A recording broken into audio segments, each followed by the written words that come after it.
इस 4 दिन की जंग में, 100 घंटे की जंग में आपने बहुत जल्दबाजी की। एक बाहर के राष्ट्रपति डोनाल्ड ट्रंप के कहने के ऊपर आपने बिना मकसद पूरे किए हुए सीज फायर मान लिया। वो कौन होता है? डोनाल्ड ट्रंप, हमारे अंदरूनी मामले में हस्तक्षेप करने वाला। उसे किसने इख्तियार दिए? प्राइम मिनिस्टर साहब आपने इख्तियार दिए, होम मिनिस्टर साहब आपने इख्तियार दिए डोनाल्ड ट्रंप को कि वो सीज फायर की घोषणा करे। वो कौन होता है? हमें उसका सीज फायर मंजूर नहीं है। हमें पीओके, गिलगित बल्टिस्तान भारत का हिस्सा बनाना और जम्मू कश्मीर रियासत का हिस्सा बनाना चाहते हैं।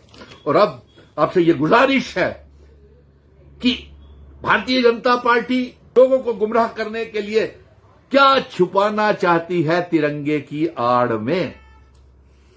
मैं फिर से पूछता हूं, क्या भारतीय जनता पार्टी के 28 एमएलए इस जंग में, 4 दिन की जंग में देखा कि वही जम्मू कश्मीर में रहा जिसके पास स्टेट सब्जेक्ट था और डोमिसाइल वाले सारे भाग गए जम्मू कश्मीर से?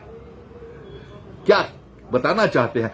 क्या तिरंगा रैली में ये छुपाना चाहते हैं कि आप पीओके को आजाद नहीं करवा सके? क्या आप ये छुपाना चाहते हैं कि आप इंडस वाटर ट्रीटी को खत्म नहीं कर सके? क्या आप ये छुपाना चाहते हैं तिरंगे की आड़ में कि आतंकवादी हिजबुल मुजाहिदीन, लश्कर तोयबा, आईएसआई के इशारे के ऊपर चल रहे हैं और हाफिज सईद अजहर मसूद पाकिस्तान में जिंदा है? ये छुपाना चाहते हैं तिरंगा यात्री निकाल करके? नहीं साहब, ऐसा नहीं होता।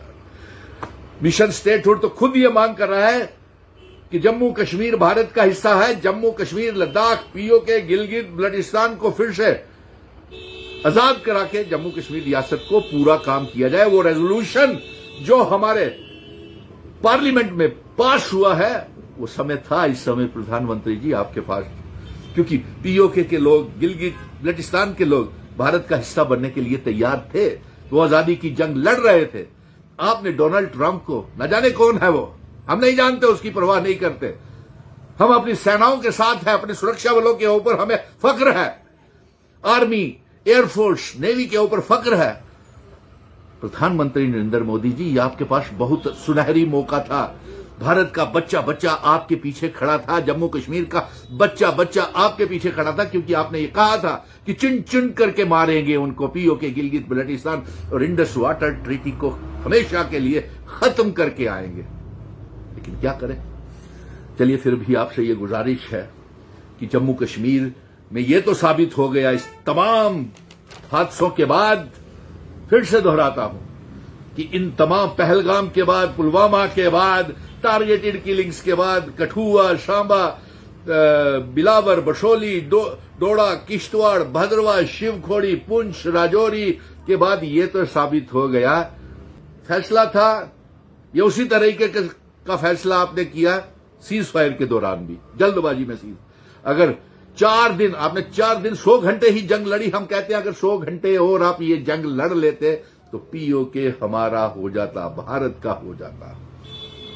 लेकिन फिर भी हमारे सुरक्षा बलों ने, हमारे डिफेंस सिस्टम ने बहुत बुरे तरीके से पाकिस्तान को सबक सिखाया है। लेकिन अभी इंसाफ पूरा नहीं हुआ है, ऑपरेशन सिंदूर को इंसाफ नहीं मिला। धन्यवाद। हम इस डोनाल्ड ट्रंप से नाखुश हैं। न जाने उसने आपसे क्या कहा और आपने कैसे उसको ये स्वीकार कर लिया, क्योंकि शिमला एग्रीमेंट के तहत तो ये पाकिस्तान और भारत का बाइलैटरल मसला था।